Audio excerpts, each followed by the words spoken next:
What's up, guys? Hope everybody's doing well and having a great day. In yesterday's video, we talked about the huge storm that was brewing. A very large X-flare sent a CME towards the Earth, and man, it arrived early and it arrived hot. This thing ended up being a G4 geomagnetic storm, a KP8. That is a severe geomagnetic storm that really put the magnetic shields to the test. And in this video, we're going to take a look at the magnetic field and see how it held up during this very strong impact that occurred just a few hours ago. Solar cycle 25 has kicked it up a notch. The solar flux is now over 200. You don't see that very often. Something else you don't see very often are 20 M-class solar flares in the last 36 hours. Is that accurate? Yes, it is. All the peaks above the red line are M-class solar flares, and they have been pretty much non-stop once again for the last 36 hours. And looking at the high-speed CME, right here it is when it departed the sun yesterday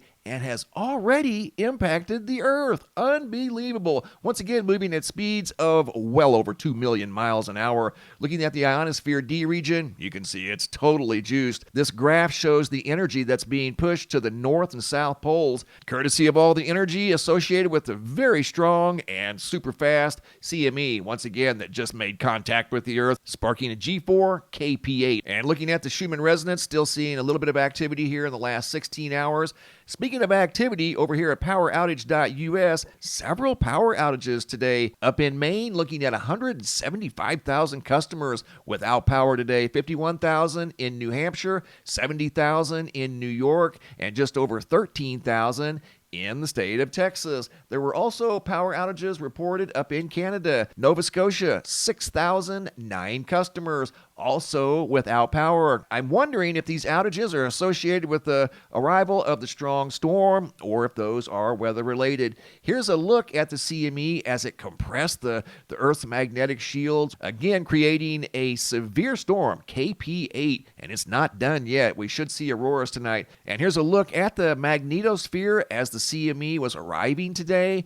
So far, so good. It's handling the energy quite well. Once we get up into the 1900 range, which is right now, you're going to see it condense. Check this out. Watch how small it gets. Right now, it's large and in charge, and look how it goes down. See it condense? That's from the density of the CME, causing it to go from this over here on the right to what you see over here on the left, and that's the last data I could get. It hasn't updated since I started this video. Once again, looking at the polar regions, they are completely juiced and will be for a while as we're in the middle of a proton storm. Once again, the sun has taken it up a notch. And looking at the solar wind speed, up over 850 kilometers per second. On an average day, the solar wind speed can be around 200 to 300 kilometers per second. 854 is definitely telling us there is a strong storm underway. And here's looking at the Earth-facing side of the sun. This region down here is still primed for X-class solar flares. This isn't done. It's just getting started, and all of these active regions and sunspots are facing planet Earth. We could see an increase in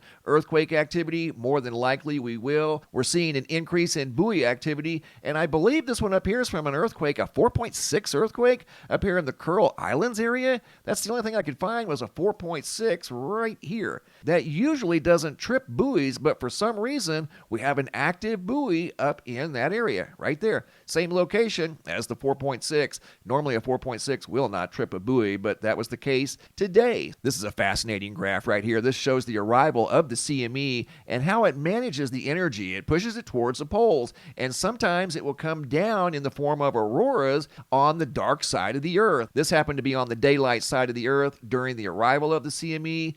They did see auroras in northern Europe. The storm is starting to subside some. It's down to a G2 class event right now, but that's still plenty strong enough to see auroras at the U.S.-Canada border. And something else that was detected during the storm was a ground current over in the United Kingdom. We know we live in an electric universe, and it's no surprise that when this thing made contact with the Earth, electrical currents were detected probably not only in the United Kingdom, but other places around the world as well. So how did the shields do during the arrival of the very strong X-class solar flare that produced a huge CME? From what I can tell by looking at the data here, business as usual. The compression event occurred around the 1900 Universal Time hour and has not updated yet. But once it updates, I'm going to look at it and see how it's doing. But overall, the shields look great. That was a very good test, to be honest with you,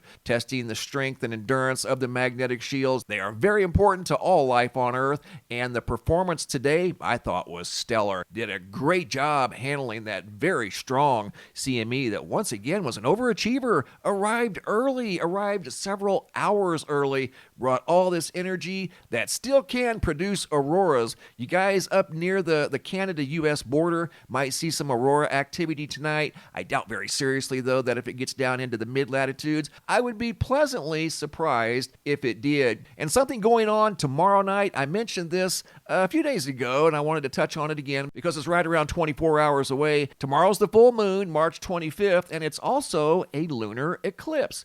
There will be an eclipse visible out here in Arizona at around midnight. I'm going to get up and go check it out. If it looks good, sometimes these types of prenumbral eclipses aren't super obvious. If it were an umbral eclipse, it could possibly be a blood moon. This is not going to be a blood moon. However, there is an eclipse tomorrow night. I'll get up tomorrow night and check it out. If it's looking good and we have clear skies, we've actually had stormy weather the last 24 hours, so I wouldn't be surprised if we had more clouds again tomorrow night. But if it's good, I'll bring you the show from Arizona. And a quick update on the upcoming total solar eclipse of April 8th. 14 days, 17 hours until the solar eclipse. The comet is right on schedule, coming in as predicted, and you can see the comet in the evening hours after sunset, once it gets dark, of course, in the western sky. Here's what it looks like with specialized equipment, and you have to know what you're doing. These are very long exposures. Michael Jager out of Austria, the tail is getting longer. This is an image from just a few days ago. I believe that was taken on the 19th. Look how long that is. Incredible. Probably somewhere in the neighborhood of 15 million miles long. So should be quite a show. Once again, 2 weeks away from the main event. Thanks for watching. Have a super day and be safe out there.